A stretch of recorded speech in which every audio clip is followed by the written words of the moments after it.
Bonjour à tous. J'ai fait le constat que nous les Africains, nous sommes en train de perdre certaines valeurs. L'une des choses qui caractérisait l'Africain, c'est le respect. Le respect de l'aîné, le respect du parent et de la personne plus âgée que soi. Bizarrement, nous disons que c'est les Blancs nous copions.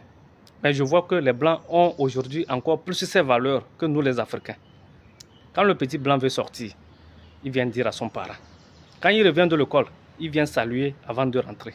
Lorsqu'il veut aller voir ses amis, il vient demander la permission à son parent qui peut accepter ou refuser. Et le petit Blanc se range derrière la décision de son parent, même en pleurant. Mais chez nous ici, tu constates l'absence de ton enfant à la maison. Il est allé où? Il est allé voir qui? Tu ne sais pas. Et il revient à l'heure à laquelle il veut. Vous allez voir un gaillard ou une vieille fille sortir voir son oncle ou sa tante, venir les rendre visite. Il vient passer sans saluer.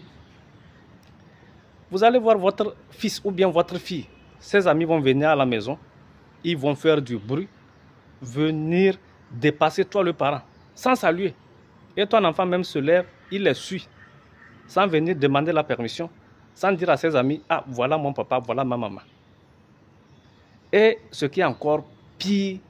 J'ai constaté que les enfants des personnes aisées sont plus polis que les enfants des pauvres. C'est-à-dire que les personnes riches éduquent mieux leurs enfants que les personnes pauvres. Nous, pauvres, qui sommes dans le besoin, qui allons aller un jour dire à quelqu'un, « Ah, j'ai besoin de votre aide, j'ai besoin de votre soutien. » C'est nous qui sommes encore pauvres. C'est nous qui sommes encore impolis plutôt. Qui va aider quelqu'un d'impoli? Et vous allez constater, lorsque vous êtes impoli, ça vous suit dans tous les compartiments de votre vie. Vous allez constater que les enfants impolis, à l'école aussi, ils sont tarés. Ce qui est encore plus bizarre, certains enfants sont épaulés dans cette posture par leurs parents. Vous allez voir des parents qui disent à leurs enfants, n'allez pas saluer cet oncle, n'allez pas saluer cette tante.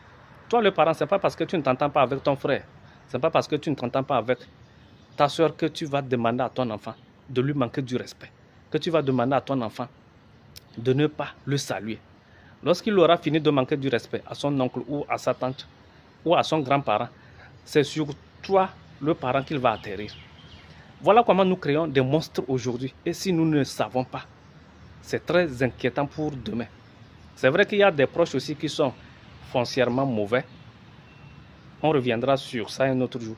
Mais quel qu'en soit le cas, inculquons à nos enfants des valeurs morales.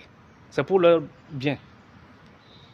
Dire à un enfant de ne pas saluer son oncle, de manquer de respect à son parent, ça ne lui rendra pas service.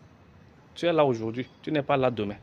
Voilà comment nous éduquons nos enfants de la mauvaise manière et demain quand on n'est pas là, ils deviennent des cas sociaux. Il faut que tout le monde se ressaisisse.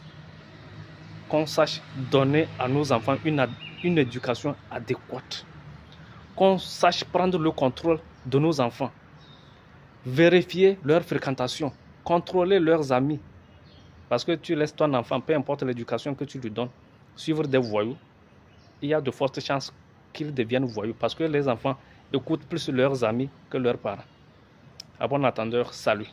Alès Boukal, le fils de savant.